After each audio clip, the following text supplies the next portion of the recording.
How are you? I hope you are good and friend. Discuss करेंगे आज की video में current affair and static GK GS. ये video आपके लिए बहुत महत्वपूर्ण रहेगी, तो इस वीडियो को आप ध्यान से देखिएगा और पूरा एंड तक देखिएगा।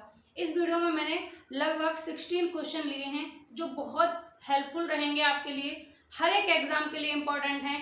आप किसी भी टीचिंग एग्जाम की तैयारी कर रहे हैं, सभी एग्जाम में ये बिल्कुल आपके लिए रामबाण सिद्ध होंगे। ठीक है, कैसे सिद्ध होंगे? रामबाण सिद्ध होंगे, एकदम बिल्कुल लल्लन टॉप इनको आप क्वेश्चन कह सकते हैं करंट अफेयर की दृष्टि से, या फिर आपसे जीके जीएस में पूछा जाए, क्योंकि इससे रिलेटेड अदर पॉइंट्स भी मैं आपको बताती रहूंगी। तो फ्रेंड्स, यहाँ पर फर्स्ट क्वेश्चन है आपके सामने, युवाओं के लिए उद्यम सारथी ऐप किसने लॉन्च किया? तो युवाओं के लिए, युवाओं के रोजगार के लिए, युवाओं को प्रोत्साहन देने के लिए, जो हमारे देश के युवा हैं, हमारे देश का भविष्य है, उनको रोजगार देने के लिए, उनको प्रोत्साहित करने के लिए उत्तर प्रदेश सरकार ने लॉन्च किया उद्यम सारथी ऐप। किसके लिए? युवाओं के लिए। तो क्वेश्चन किस तरीके से पूछा जा सकता है? एक तो बिल्कुल सीधा सीधा तरीका है कि उद्यम सारथी ऐप किस राज्य सरकार ने लॉन्च किया, तो आप इजीली आंसर कर देंगे उत्तर प्रदेश सरकार। एक तरीका क्या हुआ क्वेश्चन को पूछने का कि उद्यम सारथी ऐप उत्तर प्रदेश सरकार के द्वारा शुरू किया गया, इसका उद्देश्य क्या था? तो आपको पता होना चाहिए कि युवाओं को रोजगार देना इसका उद्देश्य था। तो फर्स्ट क्वेश्चन का आंसर क्या करेंगे आप लोग? उत्तर प्रदेश करेंगे। क्या करेंगे? उत्तर प्रदेश। युवाओं को प्रोत्साहित करने के लिए, युवाओं को रोजगार देने के लिए यूपी सरकार ने चलाया उद्यम सारथी ऐप। ध्यान रखेंगे इस क्वेश्चन को। नेक्स्ट है आपके सामने, पहली ब्लास्टलेस ट्रैक बनाने की फैक्ट्री। पहली ब्लास्टलेस ट्रैक बनाने की फैक्ट्री कहां पर शुरू की गई? कहां पर शुरू की गई? इस क्वेश्चन का आंसर करेंगे आप। कहां शुरू की गई है? उत्तर प्रदेश। अब उत्तर प्रदेश के कौन सी जगह पर इसको शुरू किया गया, ये जानना भी आपके लिए जरूरी है। तो आप ध्यान रखेंगे इसको, उत्तर प्रदेश, और उत्तर प्रदेश के मेरठ में इसको शुरू किया गया। कौन से शहर में? मेरठ में इसको शुरू किया गया। पहली ब्लास्टलेस ट्रैक बनाने की फैक्ट्री मेरठ में शुरू की गई, और इसकी अगर लंबाई की बात करें तो कुल लंबाई इसकी कितनी है? 82 किलोमीटर इसकी लंबाई है। ठीक है, कितनी लंबाई है इसकी? 82 किलोमीटर लंबाई। ब्लास्टलेस ट्रैक बनाने की फैक्ट्री, ध्यान रखना है, मोस्ट इंपॉर्टेंट क्वेश्चन है, आप इसको स्टार कर लेंगे। बाकी का मैंने जितने भी क्वेश्चन लिए हैं सभी को स्टार किया है। क्यों? क्योंकि यहाँ पर आपके लिए प्रत्येक क्वेश्चन हेल्पफुल है, प्रत्येक क्वेश्चन लल्लन टॉप है, प्रत्येक क्वेश्चन आपके लिए एग्जाम के लिए रामबाण सिद्ध होगा। हो सकता है आपको इस वीडियो में से ही 2 से 3 क्वेश्चन अपने एग्जाम में देखने को मिल जाए, क्योंकि आप जो पर डे पढ़ते हैं ना, वो चीजें आपको याद बहुत कम रह पाती हैं। यहाँ पर मैं आपको चुनिंदा क्वेश्चन लाया करूंगी टाइम पर, तो आप उनको अपनी एक कॉपी में नोट कर लिया करें। पेन कॉपी लेकर ही वीडियो को देखें, ताकि नोट करके आप बाद में इसका रिवीजन कर सकें। इसके अलावा वीडियो आपको यूट्यूब पर मिलेगी, परमानेंट रहेगी, बिल्कुल फ्री ऑफ कॉस्ट, तो आप इस वीडियो को कभी भी देख सकते हैं और अपना रिवीजन कर सकते हैं। नेक्स्ट है पॉइंट आपके सामने, अखिल भारतीय शतरंज संघ का नया अध्यक्ष किसे बनाया गया? आपको ध्यान रखना है, जितनी भी नई नई नियुक्तियां होती हैं, नव नियुक्तियां, उनसे रिलेटेड क्वेश्चन बार बार पूछा जाता है, उनसे रिलेटेड क्वेश्चन बार बार एग्जाम में पूछा जाता है। तो ये क्वेश्चन आपके लिए बहुत इंपॉर्टेंट है, इसको भी आप स्टार कर लेंगे। अखिल भारतीय शतरंज संघ का नया अध्यक्ष किसे नियुक्त किया गया? संजय कुमार को। किसे नियुक्त किया गया? संजय कुमार को। बहुत इंपॉर्टेंट क्वेश्चन है आपके एग्जाम के लिए। किसको नियुक्त किया गया है? संजय कुमार को। और गाइस, आपको कमेंट करके ये बताना है, एक क्वेश्चन मैं आपसे पूछ रही हूँ, उसका आंसर आपको कमेंट सेक्शन में बताना है। अभी हाल ही में अमेरिका के नए उपराष्ट्रपति के पद पर कौन नियुक्त हुआ है? इस क्वेश्चन का आंसर आपको कमेंट करके बताना है। मोस्ट इंपॉर्टेंट क्वेश्चन रहेगा आपके एग्जाम के लिए। नेक्स्ट है, मेगा लेदर पार्क की स्थापना कहाँ हुई? मेगा लेदर पार्क नाम से ही आपको पता चल रहा होगा कि हमारे उत्तर प्रदेश के कौन से शहर में सबसे ज्यादा लेदर का काम होता है। आप लोगों को बहुत अच्छे से पता होगा, लेदर सिटी भी आप कह सकते हैं। तो पहला मेगा लेदर पार्क कहां पर स्थापित किया जाएगा? ये स्थापित किया जाएगा उत्तर प्रदेश के कानपुर शहर में। उत्तर प्रदेश का कौन सा शहर होगा? कानपुर। ये क्वेश्चन भी बहुत इंपॉर्टेंट है, आप इसको डबल स्टार कर सकते हैं, मोस्ट इंपॉर्टेंट रहेगा आपके एग्जाम के लिए। कानपुर शहर में 5,850 करोड़ रुपए की लागत करके 5,800 करोड़ रुपए निवेश करके ये लेदर पार्क स्थापित किया जा रहा है। कहाँ पर? उत्तर प्रदेश के कानपुर में। मोस्ट इंपॉर्टेंट क्वेश्चन है, तो आप इसको स्टार करके रखेंगे और अपनी कॉपी में भी नोट्स करेंगे। नेक्स्ट है Cambridge dictionary word of the year 2020। Cambridge की डिक्शनरी में वर्ड ऑफ द ईयर 2020 किस वर्ड को रखा गया है? मोस्ट इंपॉर्टेंट क्वेश्चन, और इसको भी आप स्टार करके रखेंगे। Very very important question. यहाँ आपको कंफ्यूजन रहेगी कि यहाँ पर आपसे ऑक्सफोर्ड डिक्शनरी पूछेगा तो उसका आंसर चेंज हो जाएगा यार, लेकिन यहाँ क्वेश्चन क्या है? Cambridge dictionary word of the year का ईयर किस वर्ड को कहा गया है 2020 के लिए? कौन सा ऐसा शब्द है जिसको वर्ड ऑफ द ईयर का घोषित किया है, वर्ड ऑफ द ईयर घोषित किया है, वर्ड ऑफ द ईयर माना है? किसने? कैम्ब्रिज डिक्शनरी ने। तो फ्रेंड्स आपको ध्यान रखना है कौन सा शब्द है ऐसा? क्वारंटाइन। कौन सा है? क्वारंटाइन ऐसा शब्द है जिसको 2020 में कैम्ब्रिज डिक्शनरी ने वर्ड ऑफ द ईयर माना है। ठीक है, कौन सा शब्द है? क्वारंटाइन। जैसे कि आपको पता है 22 मार्च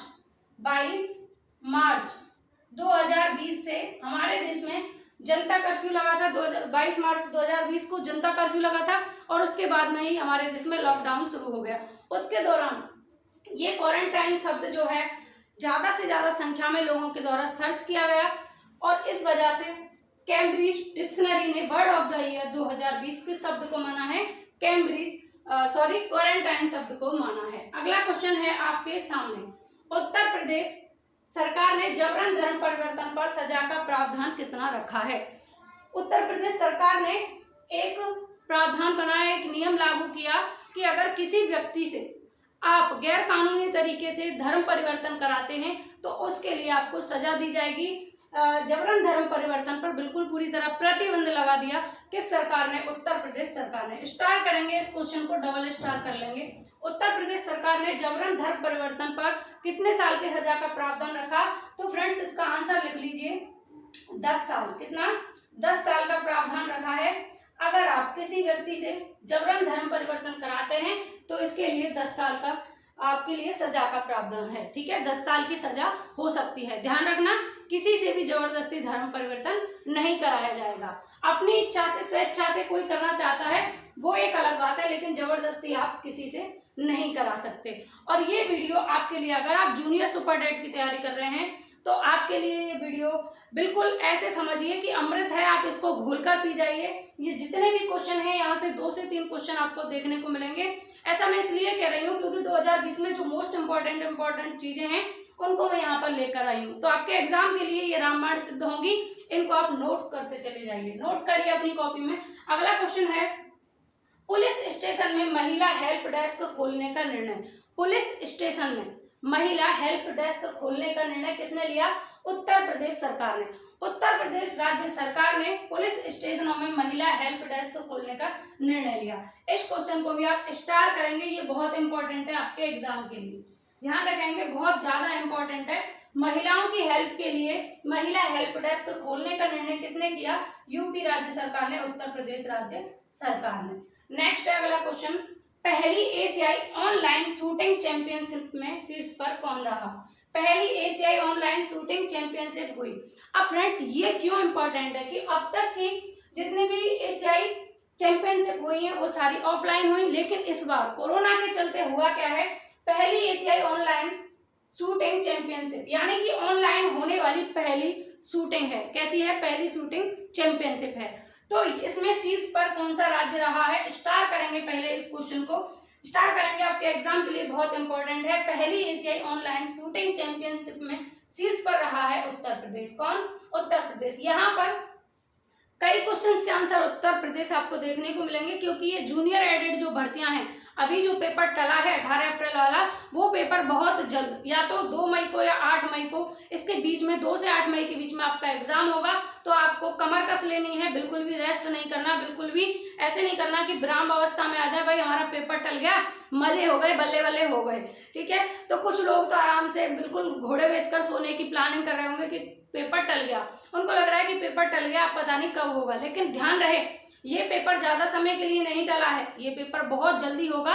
जैसे कि आज के ही पेपर में आपको न्यूज़ देखने को मिली होगी कि 2 से 8 मई के बीच में ये पेपर कराया जाएगा। ध्यान रखिए कि ज़्यादा टाइम नहीं है, 18 अप्रैल और 2 मई में ज़्यादा डिफरेंस नहीं है, कुछ ही टाइम के लिए पेपर टाला गया चुनावों को ध्यान में रखते हुए। तो आप अपनी तैयारी को करते रहें। पहली एशियाई ऑनलाइन शूटिंग चैंपियनशिप में शीर्ष पर रहा उत्तर प्रदेश। नेक्स्ट है आपके सामने क्वेश्चन, अंतरराष्ट्रीय सौर गठबंधन का नया महानिदेशक किसे नियुक्त किया गया? इंटरनेशनल सौर गठबंधन का नया महानिदेशक किसे नियुक्त किया गया है? आंसर आपको करना है इसका क्या होगा, डॉक्टर अजय माथुर। किसको? डॉक्टर अजय माथुर। अंतरराष्ट्रीय सौर गठबंधन का नया महानिदेशक नियुक्त किया गया है डॉक्टर अजय माथुर को। किसको? डॉक्टर अजय माथुर। ठीक है, कौन है? डॉक्टर अजय माथुर। अब आपके लिए ये क्वेश्चन कैसे इंपॉर्टेंट है, किस लिए मैं इसको यहाँ पर आपके लिए लेकर आई हूँ, तो ध्यान रखना है आपको। मैंने आपसे कहा था जितनी भी नव नियुक्तियां होती हैं, नई नियुक्तियां जितनी भी हैं, उनसे सुपर टेट में क्वेश्चन पूछा जाता है 2 से 3 नंबर में। आप अगर प्रीवियस पेपर उठाकर देखेंगे तो आप एनालाइज करेंगे क्वेश्चन कहाँ से ज्यादा पूछा जा रहा है आपके एग्जाम में। पुरस्कारों से, खेल से, नृत्य से, बुक्स से, और नई जो नियुक्तियां हैं उनसे, और सम्मेलन से, और रामसर साइट से भी एक क्वेश्चन पूछा गया था। तो इस तरीके के जो टॉपिक्स हैं वो बहुत इंपॉर्टेंट है आपके सुपर टेट के लिए। तो सुपर टेट को ध्यान में रखते हुए ये वीडियो है। इसके अलावा ये क्वेश्चन सभी एग्जाम के लिए महत्वपूर्ण है। अंतरराष्ट्रीय सौर गठबंधन का नया महानिदेशक नियुक्त किया है डॉक्टर अजय माथुर को। नेक्स्ट है क्वेश्चन आपके सामने, इस क्वेश्चन को स्टार करिए क्योंकि ये नई नियुक्ति है, नया महानिदेशक नियुक्त किया है डॉक्टर अजय माथुर को अंतरराष्ट्रीय सौर गठबंधन ने। ठीक है, नेक्स्ट है प्रेस की स्वतंत्रता का अधिकार अनुच्छेद है। अनुच्छेद से क्वेश्चन जरूर बनता है, 1-2 क्वेश्चन की पॉलिटी आपके एग्जाम में जरूर पूछी जाती है। और 50 नंबर का जो आपके लिए रायता फैलाया गया है, जो 50 नंबर का आपसे कॉमन टेस्ट लिया जा रहा है, कॉमन पेपर जो 50 नंबर का है जो सेक्शन आपके लिए, उसमें पॉलिटी भी पूछी जाएगी, हिस्ट्री भी पूछी जाएगी, ज्योग्राफी भी पूछी जाएगी। उसमें ही आपके लिए मतलब कि जीके के नाम पर उसमें सारी चीज़ें डाल दी गई हैं। उसी में करंट अफेयर भी आपसे पूछा जाएगा, उसमें आपसे रीजनिंग भी पूछी जाएगी। तो वहाँ पर आपके लिए ये बहुत हेल्पफुल रहेगा। प्रेस की स्वतंत्रता का अधिकार किस अनुच्छेद के अंतर्गत आता है? इस क्वेश्चन को आप स्टार करेंगे। प्रेस की स्वतंत्रता का अधिकार आता है अनुच्छेद 19 में। आर्टिकल 19 में ये अधिकार है कि व्यक्ति अपने विचारों को अभिव्यक्त कर सकता है। ठीक है, स्वतंत्रता का अधिकार अनुच्छेद 19 में प्रेस की स्वतंत्रता का अधिकार आप लोगों को दिया गया है, जिसमें हर एक व्यक्ति को अधिकार है कि वह अपने विचार अभिव्यक्त करे। आर्टिकल 19 ये कहता है आपके मन में जो भी विचार हैं आप खुलकर व्यक्त कीजिए। हमारे संविधान में ये क्लियर लिखा गया है, क्योंकि जब हमारा देश आजाद नहीं था, जब बी आर अम्बेडकर ने पहल नहीं की थी देश को आजाद कराने की, तो उस टाइम क्या था कि हम खुलकर अपने विचार भी सामने नहीं रख सकते थे जब हमारा देश गुलाम था। क्योंकि जब हम पूरे ही गुलाम हैं तो विचार भी हमारे गुलाम थे, जैसा लोग चाहते थे हम वैसा बोलते थे। लेकिन आज जैसा हम चाहते हैं वैसा हम खुलकर बोल सकते हैं। इसका श्रेय बी आर अम्बेडकर को दिया जाता है। अकेले बी आर अम्बेडकर का रोल नहीं है, उनका बहुत अच्छा रोल रहा, लेकिन हमारे संविधान की पूरी संविधान निर्मात्री जो सभा थी उस पूरी सभा का रोल रहा हमारे संविधान के निर्माण में। तो हमारे संविधान में बहुत सारी ऐसी चीजें हैं जिसको पढ़ने के बाद में हमें ये फील होता है कि वास्तव में हमारा संविधान बहुत महान है, बहुत लचीला है, और हमारे देश का संविधान लिखित संविधान है, ये ध्यान रखना है। तो बी आर अम्बेडकर की यहाँ बात हुई, तो बी आर अम्बेडकर से एक क्वेश्चन बहुत इंपॉर्टेंट है, वो ध्यान रखना है आपको। प्रारूप समिति का अध्यक्ष किसे बनाया गया? तो डॉक्टर बी आर अम्बेडकर को बनाया गया। एक क्वेश्चन और पॉलिटी से जो बहुत इंपॉर्टेंट है, एक है संविधान सभा का अध्यक्ष और एक है संविधान सभा का अस्थायी अध्यक्ष। तो आपको ध्यान रखना है संविधान सभा का अस्थायी अध्यक्ष किसे बनाया गया? तो डॉक्टर सच्चिदानंद सिन्हा को संविधान सभा का अस्थायी अध्यक्ष बनाया गया। लेकिन नेक्स्ट पार्टी जो थी मुस्लिम लीग, उसको ये पसंद नहीं थे, तो उन्होंने क्या किया, 3 दिन बाद ही दोबारा से अध्यक्ष चेंज कराए और फिर चेंज होकर दोबारा अध्यक्ष बने डॉक्टर राजेंद्र प्रसाद। तो वो स्थायी अध्यक्ष रहे संविधान सभा के, लेकिन अस्थायी अध्यक्ष अगर आपसे पूछा जाए तो डॉक्टर सच्चिदानंद सिन्हा आप करेंगे। इसके अलावा एक क्वेश्चन आपको फंसाने के लिए पूछा जा सकता है, जो पहले भी सुपर टेट में पूछा जा चुका है। क्वेश्चन ऐसे करेगा कि संविधान सभा के अध्यक्ष कौन थे, ना वहां पर पहले कहेगा ना स्थायी कहेगा, आपको कंफ्यूज करेगा। लेकिन आपको ध्यान रखना है कि संविधान सभा के अध्यक्ष कौन थे। अगर इस तरीके से क्वेश्चन पूछा जाता है तब भी आप सच्चिदानंद सिन्हा करेंगे, क्योंकि पहले अध्यक्ष सच्चिदानंद सिन्हा थे। अगर स्थायी अध्यक्ष की बात होगी तब आप डॉक्टर राजेंद्र प्रसाद पे जाएंगे। आगे बढ़ते हैं। अगला क्वेश्चन है bye bye corona. Bye bye corona पुस्तक का लोकार्पण किसने किया? बाय बाय कोरोना पुस्तक। अब मैंने अभी आपसे कहा था कि बुक्स से क्वेश्चन बहुत पूछे जाते हैं आपके एग्जाम में। 3 क्वेश्चन लगातार बुक्स से पूछे गए, 3 क्वेश्चन।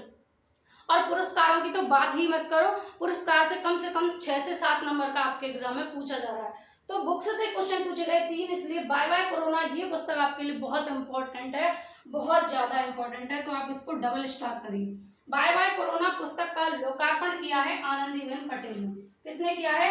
आनंदीबेन पटेल। आनंदीबेन पटेल ने किया है। अब ये आनंदीबेन पटेल कौन है सबको पता होगा, और अगर नहीं पता है तो नोट करिए। आनंदीबेन पटेल उत्तर प्रदेश की राज्यपाल हैं। कौन है? उत्तर प्रदेश की राज्यपाल है आनंदीबेन पटेल, और इन्होंने बाय बाय कोरोना नामक पुस्तक का लोकार्पण किया है। आगे बढ़ेंगे। नेक्स्ट क्वेश्चन है महिलाओं की सुरक्षा के लिए सेफ सिटी प्रोजेक्ट। स्त्रियों की सुरक्षा के लिए सेफ सिटी प्रोजेक्ट किस राज्य सरकार ने लॉन्च किया? मोस्ट इंपॉर्टेंट क्वेश्चन को भी स्टार करिए, बहुत ज्यादा इंपॉर्टेंट है आपके एग्जाम के लिए। महिलाओं की सुरक्षा के लिए safe city project, safe city project को लॉन्च करने वाला राज्य है उत्तर प्रदेश। कौन सा राज्य है? उत्तर प्रदेश। उत्तर प्रदेश राज्य सरकार ने ही महिलाओं की सुरक्षा के लिए सेफ सिटी प्रोजेक्ट लॉन्च किया। एक क्वेश्चन बहुत इंपॉर्टेंट, अभी उत्तर प्रदेश की रामसर झील को, उत्तर प्रदेश की झील को रामसर साइट का दर्जा दिया गया। कौन सी झील थी वो, ये आपको बताना है। उत्तर प्रदेश की एक झील है, अभी हाल ही में उसको रामसर साइट का दर्जा दिया गया, वो कौन सी झील थी? ये आप कमेंट करके आंसर इसका बताएंगे, ठीक है। नेक्स्ट है शिष्टुरा हिरण्यकेशी दुर्लभ प्रजाति खोजी गई। अभी हाल ही में शिष्टुरा हिरण्यकेशी दुर्लभ प्रजाति खोजी गई है। ये कहाँ पर खोजी गई है? तो इस क्वेश्चन का आंसर लिखेंगे, इससे पहले आप इसको स्टार करेंगे और मैं बताऊंगी ये आपके लिए बहुत ज्यादा हेल्पफुल कैसे है और क्यों इम्पोर्टेंट है। तो शिष्टुरा हिरण्यकेशी दुर्लभ प्रजाति खोजी गई, कहाँ पर खोजी गई? तो इसका आंसर लिखिए सिंधुदुर्ग। कहाँ पर? सिंधुदुर्ग जिले में। कहाँ? सिंधुदुर्ग जिला महाराष्ट्र। कहाँ पर? सिंधुदुर्ग जिला महाराष्ट्र। महाराष्ट्र का जिला है सिंधुदुर्ग जिला। यहाँ पर खोजी गई है शिष्टुरा हिरण्यकेशी नामक प्रजाति। अब ये प्रजाति किसकी है? तो ये मछली की एक प्रजाति है। किसकी? मछली की, फिश की, मछली जल की रानी है, मछली की ये प्रजाति है शिष्टुरा हिरण्यकेशी। अब ये हेल्पफुल क्यों है आपके लिए, बहुत इंपॉर्टेंट क्यों है? सबसे पहली बात तो ये जैव विविधता से जुड़ा है। शिष्टुरा हिरण्यकेशी दुर्लभ प्रजाति यहाँ पर खोजी गई है मछली की सिंधुदुर्ग जिला में, ठीक है, सिंधुदुर्ग जिला में, इसलिए इस स्थान को जैव विविधता वाला स्थान घोषित कर दिया गया है। ध्यान रखना है आपको, शिष्टुरा हिरण्यकेशी जो दुर्लभ प्रजाति है मछली की, इसको किसने खोजा है? तो इसको खोजने वाले कौन है? तेजस ठाकरे। कौन है? तेजस ठाकरे, जो कि महाराष्ट्र के सीएम उद्धव ठाकरे के ही पुत्र हैं। महाराष्ट्र के सीएम कौन है? उद्धव ठाकरे, और उनके ही पुत्र ने, तेजस ठाकरे ने इस दुर्लभ प्रजाति की खोज की है शिष्टुरा हिरण्यकेशी की। बहुत इंपॉर्टेंट है ये क्वेश्चन, आपके लिए ध्यान रखना है। महाराष्ट्र के सीएम हैं उद्धव ठाकरे और उन्हीं के पुत्र ने, उन्हीं के बेटे ने इसकी खोज की है, तो ये आपके लिए बहुत इंपॉर्टेंट है। नेक्स्ट है, आगे बढ़ेंगे। बंधन एक्सप्रेस किन 2 देशों के बीच चली? बंधन एक्सप्रेस, इसको स्टार करिए इस क्वेश्चन को। बंधन एक्सप्रेस किन 2 देशों के बीच चली? तो इसका आंसर लिखिए पहले। इसका आंसर है भारत और बांग्लादेश के बीच। किसके बीच? भारत और बांग्लादेश के बीच में। भारत और बांग्लादेश, ठीक है, भारत और बांग्लादेश के बीच में ये चली है, ठीक है। भारत और बांग्लादेश के बीच में चली बंधन एक्सप्रेस, ठीक है। ध्यान रखना है आपको, भारत के कोलकाता शहर से इसको चलाया गया। कहाँ से? भारत के कोलकाता से लेकर और बांग्लादेश तक ये जाती है। ध्यान रखना है इस क्वेश्चन को। नेक्स्ट है गांधी शांति पुरस्कार वर्ष 2020 के लिए, ठीक है, गांधी शांति पुरस्कार वर्ष 2020 के लिए किसे दिया गया है। इसको भी स्टार्ट करेंगे क्योंकि पुरस्कार से, जैसे मैंने आपको अभी बताया, 6 से 7 नंबर का पूछा जाता है आपके एग्जाम में। वहीं पर आपसे बुकर पुरस्कार, शांति पुरस्कार, साहित्य अकेडमी पुरस्कार, नोबेल पुरस्कार, ये सभी बेस्ट फिल्म का पुरस्कार, फीचर फिल्म अवार्ड, ये सभी आपसे पूछे जाते हैं। तो यहाँ पर गांधी शांति पुरस्कार वर्ष 2020 के लिए किसे दिया गया है, इस क्वेश्चन का आंसर आपको बताना है। और इसका आंसर है शेख मुजीबुर रहमान। कौन है? शेख मुजीबुर रहमान। शेख मुजीबुर रहमान। शेख मुजीबुर रहमान को दिया गया है वर्ष 2020 के लिए शांति पुरस्कार। अब ये शेख मुजीबुर रहमान कौन है? तो आपको पता है, बांग्लादेश की प्रधानमंत्री हैं कौन? शेख हसीना। तो शेख हसीना के पिताजी हैं ये शेख मुजीबुर रहमान। शेख मुजीबुर रहमान कौन है? शेख हसीना के पिताजी। तो इनको दिया गया है गांधी शांति पुरस्कार 2020। ध्यान रखना है, शेख मुजीबुर रहमान। अगला क्वेश्चन है 67वें राष्ट्रीय फिल्म पुरस्कार बेस्ट फिल्म का अवार्ड किसे मिला है? 67वें राष्ट्रीय फिल्म पुरस्कार और 66वें राष्ट्रीय फिल्म पुरस्कार में आपको कंफ्यूज नहीं होना है। बेस्ट फिल्म के लिए कोई सा भी पूछा जा सकता है, 67वां या 66वां। तो पहले 67वें की बात करेंगे। स्टार करिए इस क्वेश्चन को और इसको डबल स्टार करिए, बहुत इंपॉर्टेंट है क्योंकि बेस्ट फिल्म पहले फीचर फिल्म पूछी गई थी आपके एग्जाम में, हो सकता है इस बार बेस्ट फिल्म पूछ ली जाए। तो ध्यान रखना है 67वें राष्ट्रीय फिल्म पुरस्कार बेस्ट फिल्म कौन सी फिल्म को अवार्ड मिला है? छिछोरे। कौन सी है? छिछोरे। सुशांत सिंह राजपूत की फिल्म है छिछोरे, जिनकी हाल ही में मृत्यु हो गई थी। अब किस वजह से हुई, क्या हालात रहे उनके सामने, क्या मजबूरी रही, कैसी सिचुएशन रही, ये तो वही जानते हैं। लेकिन बहुत अच्छे एक्टर थे जिनके लिए पूरे देश ने शोक मनाया था, पूरे देश को दुख हुआ था, क्योंकि एक अच्छे इंसान जब जाता है छोड़कर तो उसके लिए सबको दुख होता है। तो सुशांत सिंह राजपूत की ये फिल्म थी। 67वें राष्ट्रीय फिल्म पुरस्कार अवार्ड इन्होंने लिया है बेस्ट फिल्म का, इस फिल्म ने, छिछोरे ने। अब 66वें की अगर बात की जाए, 66वां राष्ट्रीय फिल्म पुरस्कार किसे दिया गया बेस्ट फिल्म का? तो थप्पड़ मूवी को दिया गया था, ये आपको ध्यान रखना है। ठीक है, कौन सी? थप्पड़ मूवी। लेकिन 67वीं अगर पूछी जाएगी तो छिछोरे मूवी आप करेंगे सुशांत सिंह राजपूत की। तो फ्रेंड्स, ये थे कुछ मोस्ट इंपॉर्टेंट क्वेश्चन जो आपके लिए इस वीडियो में मैंने यहाँ प्रोवाइड कराए। आप लोगों के लिए बहुत हेल्पफुल रहेंगे, बहुत ज़्यादा हेल्प करेंगे आपके एग्जाम में। मैं ये कहती हूँ कि यहाँ से 2 से 3 नंबर का क्वेश्चन आपको देखने को मिलेगा। इतना कॉन्फिडेंस मैं इसलिए कर रही हूँ क्योंकि ये क्वेश्चन बहुत चुनिंदा क्वेश्चन है 2020 में, जिनको आपने बार बार पढ़ा होगा। अगर आप पर डे करंट अफेयर पढ़ते होंगे, अगर नहीं भी पढ़ा है तो आप इनको याद कर लीजिए। और इसके अलावा ऐसी ही सीरीज आप और चाहते हैं तो मुझे कमेंट करके ज़रूर बताएं और इस वीडियो को सपोर्ट करें। और फ्रेंड्स, आप लोगों का बहुत ज़्यादा सपोर्ट है। मैं किसी इंस्टीट्यूट से नहीं जुड़ी हुई हूँ क्योंकि मेरे पास इतना टाइम भी नहीं है कि मैं किसी इंस्टीट्यूट से जाकर जुड़ जाऊँ। वैसे कई ऑफर भी आए लेकिन मेरे पास टाइम का अभाव है, इसलिए मैंने अभी सभी चीज़ों को इग्नोर किए हुए हैं क्योंकि इसके लिए अभी बहुत टाइम पड़ा हुआ है। अभी मेरे लिए जो जरूरी है वो मैं कर रही हूँ। इसके अलावा मैं ये कहना चाहती हूँ कि मैं किसी भी संस्था से नहीं जुड़ी हूँ, सिर्फ आप लोगों से डायरेक्ट यूट्यूब से जुड़ी हुई हूँ। इसके अलावा आप लोगों का यहाँ पर मुझे इतना सपोर्ट है बिना किसी संस्था से जुड़े हुए कि आप लोगों ने मुझे अब तक बहुत प्रेम दिया है, बहुत स्नेह दिया है, इतना सपोर्ट किया है जितना मैंने भी नहीं सोचा था। तो इसी तरीके का सपोर्ट आप आगे भी मेरे लिए बनाकर रखेंगे, ऐसी मैं उम्मीद करती हूँ। इसके अलावा मैं आपके लिए बहुत बेहतर कंटेंट लाती रहूँगी, जितना हो सकेगा अपने कंटेंट में सुधार करूँगी, क्योंकि कोई भी व्यक्ति परफेक्ट नहीं होता, लेकिन अभ्यास से व्यक्ति परफेक्ट हो जाता है। तो धीरे धीरे चीज़ों में चेंज आएगा, आपके लिए दिन प्रतिदिन चीज़ें चेंज होती रहेंगी। तो आप लोग सपोर्ट करते रहिए और ये वीडियो कैसी लगी मुझे कमेंट करके आप ज़रूर बताएंगे। आगे मिलेंगे नेक्स्ट वीडियो में। इस वीडियो में बस इतना ही। Bye bye, take care.